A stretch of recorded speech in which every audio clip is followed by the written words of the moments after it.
Recording in progress. Muy buenas tardes de jueves, el día de hoy, 13 de marzo 2025. Damos a inicio a una sesión más del Club de Lectura Entrega Incondicional, un programa de Dios para la Victoria, del libro del doctor Gary North. Hemos tenido ya varias sesiones, vamos en el capítulo 4, segunda parte. El capítulo 4 está dedicado a analizar el tiempo. Hace 8 días leímos la primera parte y hoy retomamos la segunda parte a partir de la página 113.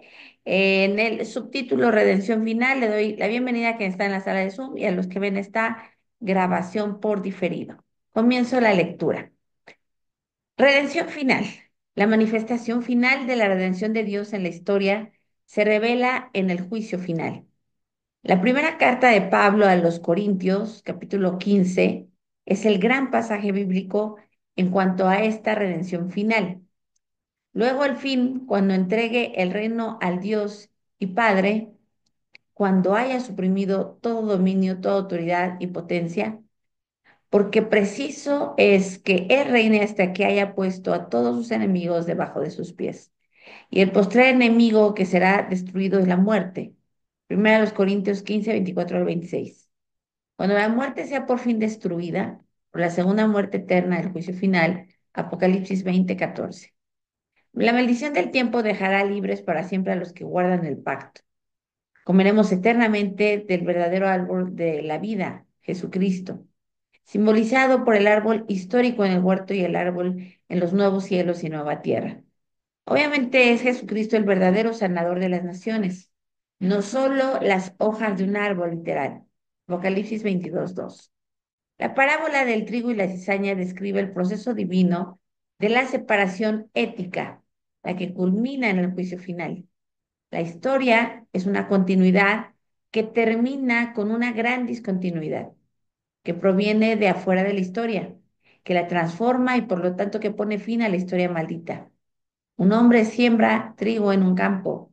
Lo que Cristo luego dijo a sus discípulos simbolizaba el mundo entero. El campo es el mundo. Mateo 13:38a. Esa noche un enemigo, el diablo, versículo 39, sembró una planta muy parecida, la cizaña. Los hijos del pacto de Satanás, verso 38. Las dos cosechas crecen juntas.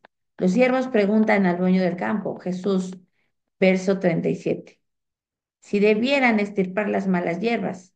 No, dice él, no sea que al arrancar la cizaña arrancáis también con ella el trigo.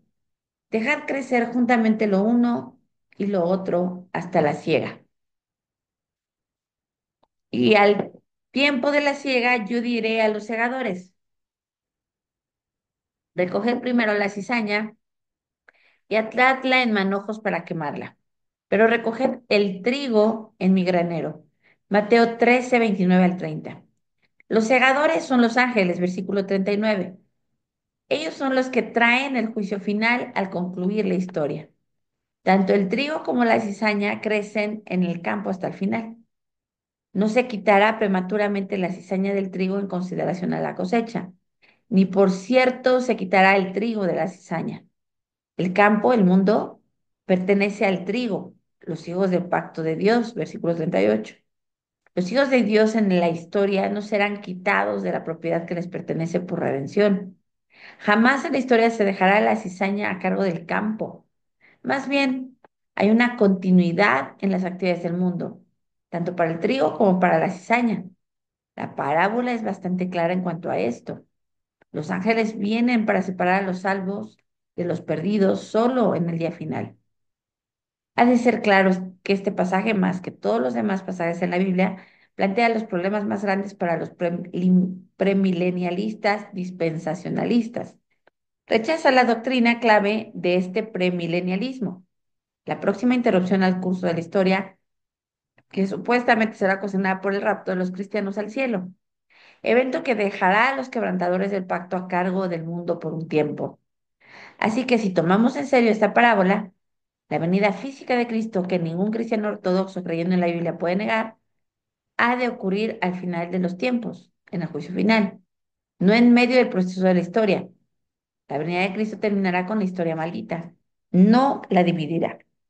Los premilenialistas casi nunca hacen comentarios acerca de esta parábola. Como dije antes, siempre se puede notar la parte más débil de cualquier sistema de interpretación bíblica. ¿Será aquel pasaje obviamente problemático que los defensores más eruditos del sistema evitan mencionar en forma impresa? ¿Qué debemos concluir acerca de la redención de la historia? Primero, la historia fue definitivamente redimida en principio por la vida, muerte, resurrección y ascensión de Jesucristo. Esto se llevó a cabo en medio de la historia. Jamás ocurrirá algo en la historia que se iguale a esta discontinuidad. La transformación de la crucifixión a la resurrección, el pasar de la muerte a la vida, este evento fue la piedra fundamental del cristianismo. Y si Cristo no resucitó, vana es entonces nuestra predicación, vana es también nuestra fe. Primero los Corintios 15:14. Esta fue la discontinuidad más grande de la historia, más grande que la caída del hombre por medio de Adán, más grande que el diluvio de Noé. El paso de la vida a la muerte no alcanza a ser lo que es el pasar de la muerte a la vida.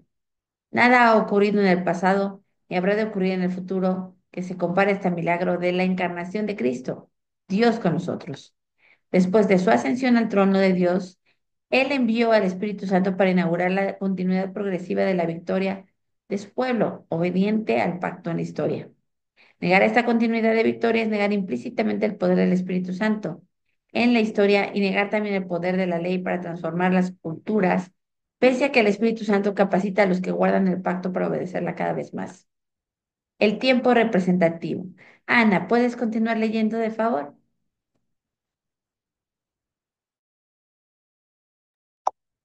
Todos los gobiernos humanos son representativos. Punto 2 del Pacto de Dios. Jerarquía. Tanto Dios como Satanás ejercen poder en la historia por medio de representantes humanos. Los que guardan el pacto representan a Dios y los violadores del pacto representan a Satanás. Ni Dios ni Satanás necesitan estar corporalmente en la tierra después de la ascensión de Cristo a fin de que la historia sea satánica o sea de Dios. Los cristianos creemos que Satanás está vivo y activo en el planeta Tierra en forma representativa. Los comentaristas bíblicos dicen que Satanás es representado por la bestia y el anticristo, pero no enseñan que Satanás realmente obra desde un escondite secreto en la tierra. Este es un punto muy importante. Los cristianos que creen que la profecía bíblica enseña que ineludible la religión satánica triunfará sobre la iglesia en la historia, los premilenialistas y los amilenialistas nunca insisten que Satanás necesita estar corporalmente presente sobre la tierra, reinando desde alguna posición central para que su victoria sea una victoria verdadera. Ellos comprenden plenamente que la victoria de Satanás en la historia es una victoria representativa. Lo curioso es que los premilenialistas insisten que Jesucristo tiene que estar presente en cuerpo en la tierra, reinando desde Jerusalén, a fin de que su victoria durante el milenio futuro sea una victoria verdadera. Ellos admiten sin debate que el gobierno de Satanás puede ser y es tanto representativo como victorioso en la historia antes de la segunda venida de Cristo, pero sostienen que el gobierno de Dios no puede ser al mismo tiempo representativo y victorioso en la historia, la dispensación de la iglesia. Por lo tanto, sostienen implícitamente que Satanás tiene una ventaja enorme sobre Dios en la historia a pesar de la resurrección de Cristo y el envío del Espíritu Santo. Cuando sus representantes, los enemigos de Dios, le son fieles a Satanás en la historia, ganan. Pero cuando los representantes de Dios le son fieles a él en la historia, pierden. Esta es una perspectiva muy extraña de la eficacia histórica de la resurrección de Cristo y del poder del Espíritu Santo. La historia es inevitablemente representativa. Por lo tanto, si la profecía bíblica realmente enseñara que los discípulos de Satanás inevitablemente dominarán cada vez más la iglesia de Jesucristo en la historia, Satanás sería el verdadero Dios de la historia. La victoria histórica de Satanás sobre la iglesia daría evidencia de que él continúa ejerciendo, con el permiso de Dios, su autoridad en la era del Nuevo Testamento a pesar de la redención y heredad de Cristo del reino por su muerte y resurrección. Negar esta obvia conclusión sería negar que la Iglesia de Jesucristo es la única representante de Dios en el cielo y en la tierra después de la resurrección y ascensión de Cristo, el único heredero legal del reino de Dios. Requeriría negar que Cristo transfirió su herencia del reino a su Iglesia, la nueva nación de Dios. Por tanto os digo que el reino de Dios será quitado de vosotros y será dado a gente que produzca los frutos de él. Mateo 21:43. Requeriría negar, por inferencia, que la herencia del reino terrenal de Dios es segura. Surge una posibilidad asustadora.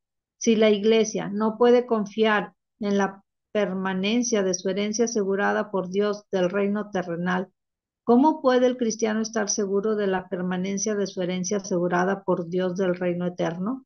Por otro lado, si los representantes de Dios inevitablemente dominarán cada vez más en la historia gracias a su fidelidad a Cristo, entonces Dios es el verdadero Dios de la historia. A medida que los cristianos son capacitados por el Espíritu Santo para obedecer la ley revelada de Dios, las bendiciones de Dios los alcanzarán inevitablemente. Los que guardan el pacto ganarán necesariamente más influencia en la historia y al mismo tiempo los violadores del pacto tendrán necesariamente menos influencia. Los discípulos de Jesucristo experimentarán necesariamente la continuidad histórica de la victoria del dominio. Dios demostrará su control sobre la historia por su victoria en la historia a través de sus representantes en la tierra, los miembros eternamente redimidos de su asamblea, en griego eclesia, llamada su iglesia. Ya es tiempo que dejemos de divagar entre estas dos opiniones. Es tiempo también que dejemos de encubrir y confundir las repercusiones sobre la historia de estas dos opiniones teológicas divergentes. ¿Quién es el Dios verdadero de la historia? ¿Quién redime el tiempo? ¿Quién es el verdadero redentor? ¿Qué versión de la teología del dominio escogerán los cristianos? Tienen que escoger una u otra. No escoger una significa automáticamente escoger la otra. Gracias. Conclusión. Cristo resumió la naturaleza de su obra en la historia, definitiva, progresiva y final, según los 5 puntos del pacto divino, porque he descendido del cielo no para hacer mi voluntad, sino la voluntad del que me envió. Y esta es la voluntad del Padre, el que me envió, que de todo lo que me diere no pierda yo nada, sino que lo resucite en el día postrero. Y esta es la voluntad del que me ha enviado, que todo aquel que ve al Hijo y cree en Él, tenga vida eterna, y yo le resucitaré en el día postrero. Juan 6:38 al 40. Este pasaje enseña que los 5 puntos del pacto divino son evidentes en el ministerio de Jesucristo. Uno, el Dios trascendente está presente con nosotros en Jesucristo, porque Él, dos, bajó a nosotros a fin de subordinarse. Tres, para hacer la voluntad de su Padre en obediencia verdadera. Él es el mayordomo perfecto del hogar de su padre. Así que cuatro, él no perderá nada ni a nadie que se le haya dado en la historia. En el día final, cinco, a todos los que se les ha dado serán resucitados para su herencia legítima. Por lo tanto, Cristo es la manifestación verdadera de los 5 puntos del pacto divino, trascendente y al mismo tiempo presente, sujeto a Dios, cumpliendo la voluntad ética de Dios, resucitando a su pueblo judicialmente y entregándole la herencia de la vida eterna. Cristo redime al tiempo, así también lo hace al pueblo de su pacto. La historia muestra cosas de continuidad y de interrupción. La gran interrupción de la historia fue la encarnación de Jesucristo, incluyendo su muerte, resurrección y ascensión al cielo. Dios se hizo hombre y vino a morar en medio de nuestro. No hay nada que se pueda comparar a esta interrupción maravillosa, ni la rebelión de Adán, ni el diluvio de Noé, ni la creación de Israel, ni el rechazo de Israel, ni el reinjerto futuro de Israel, ni la era venidera de bendiciones mileniales, ni el juicio final. Después de todo, podía haber habido un juicio final sin la encarnación, la condena bien merecida de Adán, Eva y Satanás. La encarnación hizo posible la gran discontinuidad en la vida de todos los cristianos, la transformación discontinua de la muerte a la vida. ¿Y qué diremos acerca de la continuidad? La gran continuidad de la historia es la palabra revelada de Dios. El cielo y la tierra pasarán, dijo Jesús, pero su palabra no. Mateo 24:35. Dios habló y de la nada brotó la creación, que haya. Él dijo repetidas veces y cada vez hubo. Él gobierna el cosmos según su palabra revelada.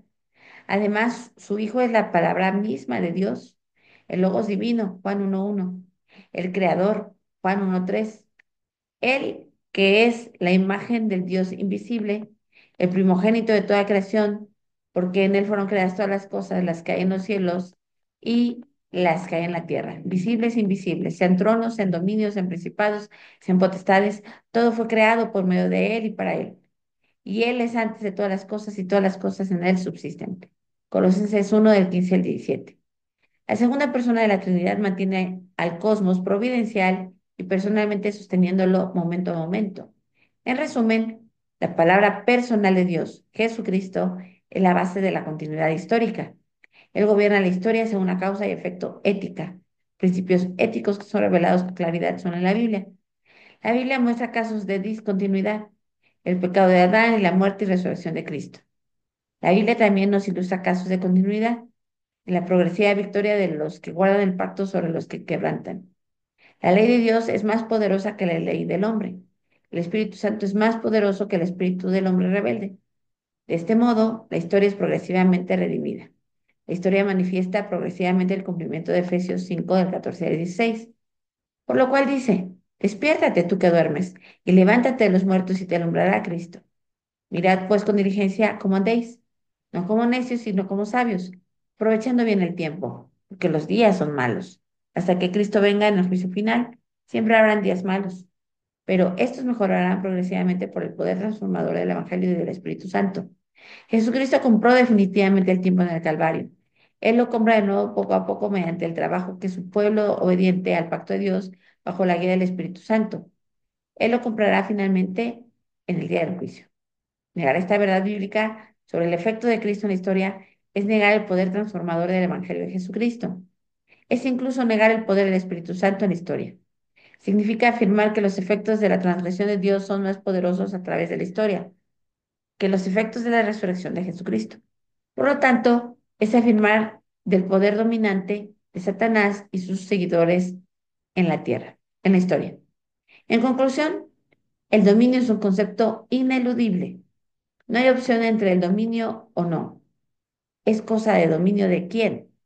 No es posible escapar de la teología del dominio. El lector fiel ha de buscar las respuestas bíblicas a las siguientes preguntas. ¿Quién es el Dios de dominio? Teos, en mi teología, de tiempo. ¿Dios o Satanás? ¿Dios o el hombre que se proclama a sí mismo autónomo? ¿Quién anuncia las condiciones verdaderas de la entrega incondicional en la historia? ¿Dios o Satanás? ¿Dios o el hombre que se proclama a sí mismo autónomo? ¿A quiénes se les da la autoridad legal en la historia para anunciar las condiciones de la entrega incondicional? ¿A los que guardan o a los que violan el pacto? ¿Cuáles son los representantes del Dios que ejerce la autoridad soberana en la historia?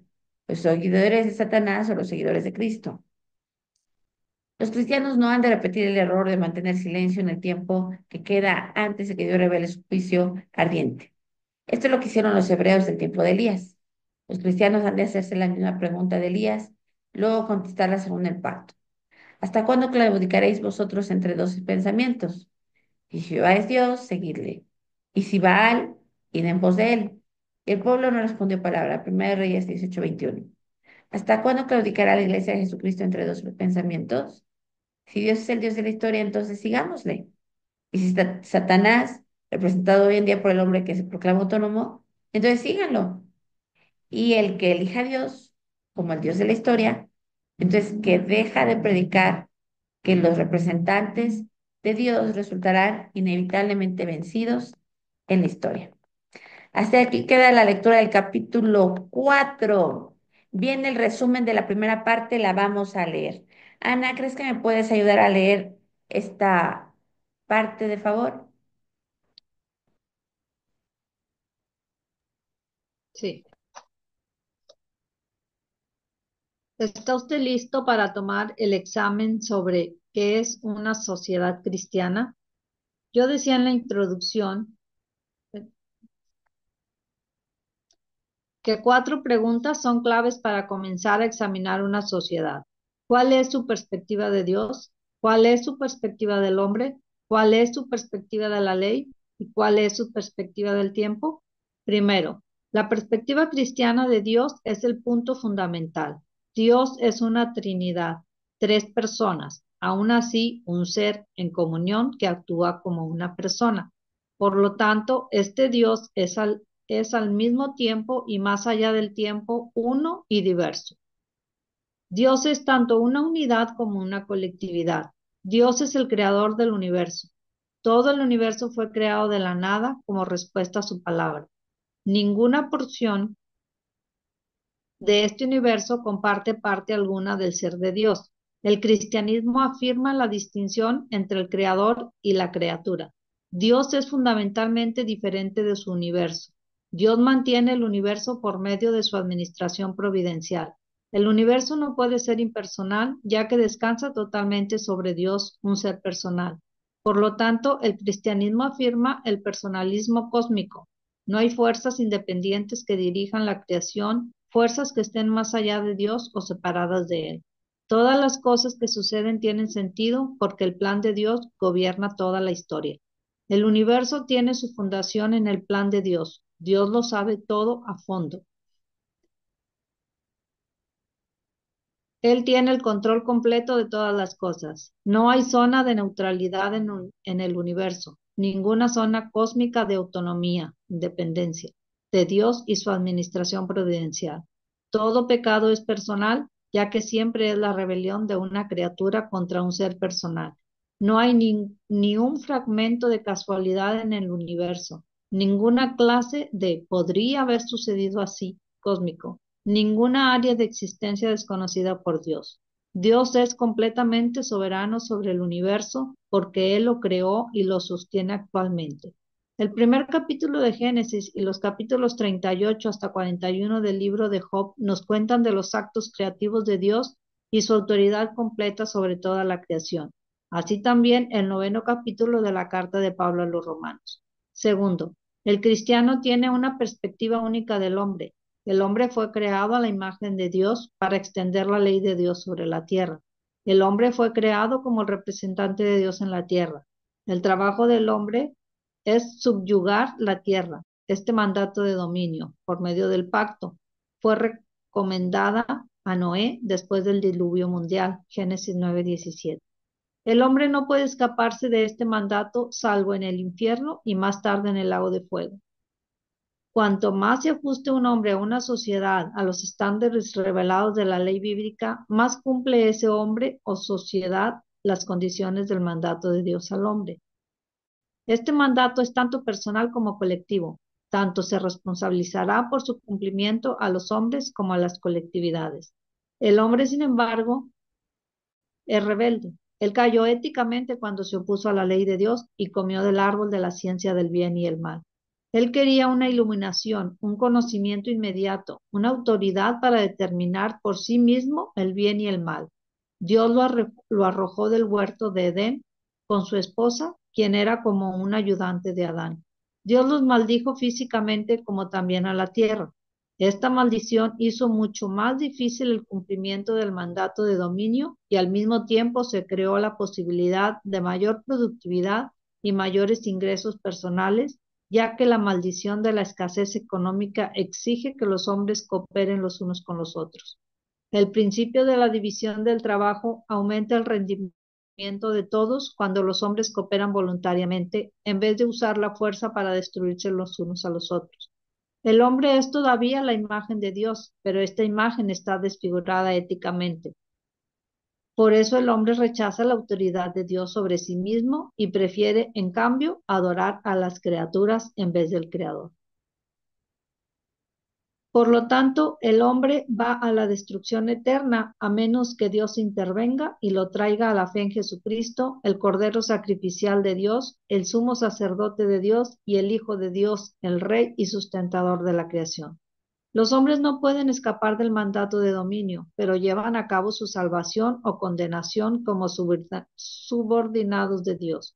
Algunos hombres creen que no están subordinados a Dios y de este modo llegan a ser esclavos de Satanás, el ángel caído.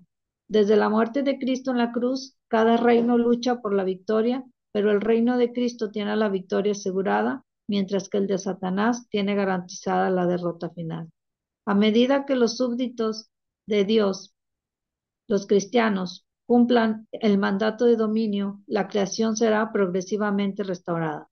La maldición sobre la tierra y sobre el hombre será progresivamente abrogada, pero nunca se llegará a la perfección sobre la tierra mientras haya pecado y habrá pecado hasta el juicio final. Por lo tanto, el hombre no puede salvarse a sí mismo. Dios salva al hombre por su gracia, por medio de la fe del hombre en Cristo, la única expiación satisfactoria para Dios. El hombre no se salva por su propio cumplimiento de la ley. El hombre no se salva por la abolición de la ley. El hombre no se salva por la revolución. Al hombre lo salva Dios gracias al cumplimiento de la ley por Cristo, imputado e impartido al hombre por la gracia y la fe personal en Jesucristo. Dios ha elegido a los que Él salvará desde antes de la fundación del mundo. Romanos 9 y Efesios 1. Tercero, existe la ley. La ley incluye las regularidades impuestas y sostenidas por el Dios del universo. También incluye la ley moral bajo la cual actúa el hombre y según la cual se juzga al hombre. Esto también incluye las leyes de las instituciones humanas a las que las colectividades de hombres deben atenerse. Las bendiciones y las maldiciones se imponen según la ley de Dios. La ley es una herramienta de dominio. Sirve para restringir la maldad de los hombres en su conciencia y también los males visibles entre los hombres al hacerse valer judicialmente. Las áreas legales de la actividad humana se pueden resumir así: la moral, la judicial y la de dominio. El hombre está simultáneamente bajo la ley moral de Dios, bajo la ley judicial y por encima de la creación por el mandato de dominio. El hombre debe rendirle cuentas a Dios por la aplicación correcta de las leyes. El hombre es simultáneamente subordinado y dominador. Él debe subordinarse a Dios y dominar la creación, pero a causa del pecado se subordina a la creación y se rebela contra Dios. El rebelde invierte el orden de la creación, siendo dominante donde él ha de ser subordinado y viceversa. La ley no ha sido abolida, abrogada ni anulada por Jesucristo. Algunas de las leyes ceremoniales del Antiguo Testamento se cumplieron en Cristo porque eran sombras, mientras Él es la realidad misma prefigurada. Los principios de la ley son inmutables porque reflejan el carácter de Dios, quien es inmutable. Las aplicaciones de la ley pueden cambiar al cambiar las circunstancias históricas, pero cuando una ley no ha sido alterada específicamente en aplicación por la revelación de Dios, sigue en vigencia. El sacrificio del Hijo de Dios en la cruz sirve como sustituto por el hombre. Cristo cumplió la ley y por lo tanto fue sin mancha, un sacrificio sin defecto. Eso es lo que Dios requiere para satisfacer su propia santidad. Nada menos bastará. Así que a los cristianos se les ha libertado de la maldición de la ley, pero todavía están bajo las condiciones de la ley, el tratado de paz de Dios con la humanidad. La ley está para llevar a los hombres y a las naciones al arrepentimiento. Por lo tanto, la ley es un ayo para los hombres, tanto como individuos como en su capacidad de representantes de grupos. Por lo tanto, el hombre tiene por escrito una serie de principios que se aplican a la creación, porque el mismo Dios que creó al hombre y a la naturaleza entregó su revelación al hombre, hecho a imagen de Dios. El deber del hombre es ejercer el dominio, porque el hombre fue creado para hacerlo. El hombre y la naturaleza corresponden cuando el hombre la rige según la imagen de Dios que lo define. La ley sirve como intermediario entre el hombre y la naturaleza. Esta ley corresponde a la mente del hombre y los fenómenos naturales. Dios lo crió todo en armonía. Solo la rebelión del hombre torció esta armonía y la santificación progresiva del hombre por la gracia y la ley está lentamente restableciendo esta armonía. Yo continúo Finalmente, hasta aquí. Ana, se escucha muy bajito tu volumen. Continúo. Finalmente está el tiempo. Cada filosofía social tiene un concepto del tiempo. La Biblia enseña que el tiempo es tanto lineal como progresivo. Avanza desde la creación hasta el juicio final. Dios es soberano sobre los eventos de la historia, y la historia se rige según el pacto en causa y efecto. La historia nunca es impersonal, casual o sin sentido. Es personal, basada en el pacto y eternamente significativa. La historia es progresiva. Las bendiciones visibles y tangibles de Dios recaen sobre los fieles a su pacto. Deuteronomio 28 del 1 al 14. Y las maldiciones visibles y tangibles de Dios recaen sobre los violadores. Deuteronomio 28 del 15 al 68. El crecimiento cumulativo a largo plazo del reino visible de Dios, por lo tanto, aplastará inevitablemente el crecimiento cumulativo a corto plazo y en la subsiguiente contracción de cada uno de los reinos terrenales divididos de Satanás. Mientras que el vaivén de la historia eleva y rebaja a los representantes de los dos reinos, el reino de Dios está básicamente unido, mientras que el reino de Satanás está fundamentalmente dividido. Refiriéndose al reino de Satanás, Jesús anunció: todo reino dividido contra sí mismo es asolado y toda ciudad o casa dividida contra sí misma no permanecerá. Mateo 12:25b. De este modo, la victoria histórica del pueblo fiel al pacto llamado por Cristo está asegurada. La historia es representativa. La batalla entre Dios y Satanás se lleva a cabo en la historia casi siempre a través de sus representantes humanos. La lucha se lleva a cabo principalmente según la ética, no el mero poder. Lo que hacen en la historia los que son fieles al pacto y los violadores del mismo representan lo que se lleva a cabo simultáneamente en la esfera de lo sobrenatural. Sobre este punto leas el libro de Job. Por lo tanto, afirmar que la visible iglesia institucional fallará en la historia en su comisión de predicar el Evangelio y que los cristianos fallarán en la historia en su mandato de subyugar la tierra para la gloria de Dios es como decir que Dios pierde la batalla en la historia. No obstante, esto es exactamente lo que los amilenialistas enseñan acerca de la iglesia. Otro tanto enseñan los premilenialistas concerniendo lo que llaman la dispensación de la iglesia. O sea, antes de la venida literal y corporal de Cristo para establecer su burocrático reino milenial de élites. Los amilenialistas ni siquiera tienen tal esperanza. Para ellos la historia va totalmente cuesta abajo desde la ascensión de Cristo en adelante, a pesar de la venida del Espíritu Santo. O sea, Dios pierde la historia. Decir que los discípulos de Satanás pueden y lograrán triunfar sobre los cristianos hasta que Jesús vuelva corporalmente a reinar sobre la tierra es como decir que la tiránica organización burocrática de Satanás es más eficaz en la historia que el reino descentralizado de Dios. Quienes creen que las fuerzas de Satanás triunfarán en la historia hasta que Cristo venga otra vez físicamente para gobernar simplemente no se atreven a admitir que tienen más fe en el poder del pecado que en el poder de la resurrección. Más confianza en los violadores que en los cumplidores del pacto de la historia. Más respeto por el poder de la tiranía que en el poder de la libertad. Más fe en la obra transformadora de Adán que en el poder transformador de Cristo. ¿Cuál es la posición bíblica acerca de la continuidad y discontinuidad de la historia? Nos enseña que la gran discontinuidad del ministerio terrenal de Jesucristo pertenece históricamente al pasado. La gran victoria progresiva de su pueblo fiel al pacto actualmente se está llevando a cabo. Por lo tanto, los cristianos hemos de esperar ver el triunfo progresivo del reino visible de Dios en la historia. No hemos de esperar ser parte de una enorme discontinuidad en medio de la historia. No habrá una interrupción en la historia que quite a los cristianos de la historia hasta el final de ella. Por otro lado, tampoco habrá una declinación continua en la influencia cósmica y cultural del Evangelio en la historia. Nosotros hemos de esperar la continuidad de la victoria, no la continuidad de la derrota. Mientras tanto, hemos de mantenernos fieles al pacto de la ley revelada, fortalecidos por el Espíritu Santo. Hemos de trabajar para demostrar a Cristo en nosotros y en nuestras instituciones. Con este bosquejo en mente, estamos listos para el próximo paso, comprender las tres instituciones principales que Dios dio al hombre. Ellas son la familia, la iglesia y el gobierno civil. Cada una es una forma de gobierno. A cada una Dios ha otorgado un monopolio limitado de autoridad. Cada una fue concebida por Dios para satisfacer las necesidades del hombre. Dios tiene control de cada una. No hemos de intentar caprichosamente relacionar a Dios con la iglesia, al hombre con la familia y a la ley con el Estado. Dios se relaciona con cada una de las instituciones corporativas y al mismo tiempo con el individuo. La economía no es un verdadero gobierno, porque no puede imponer un voto, una promesa, pero es una gran esfera de actividad humana.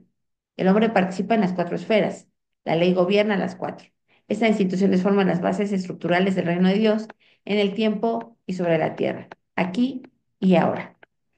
Hasta aquí queda el resumen de la primera parte de este hermoso libro Entrega Incondicional, un programa de Dios para la victoria, el doctor Gary North. Y la próxima semana, el próximo jueves, empezaremos a leer la segunda parte dedicada a estas tres instituciones que nos acaban de mencionar y empezaremos específicamente en esta introducción a la segunda parte. Ahorita pongo pausa para continuar con la segunda parte de nuestro club de lectura que está dedicada a estudio y reflexiones de lo que vamos leyendo. Continuamos en un momentito más a los miembros del club.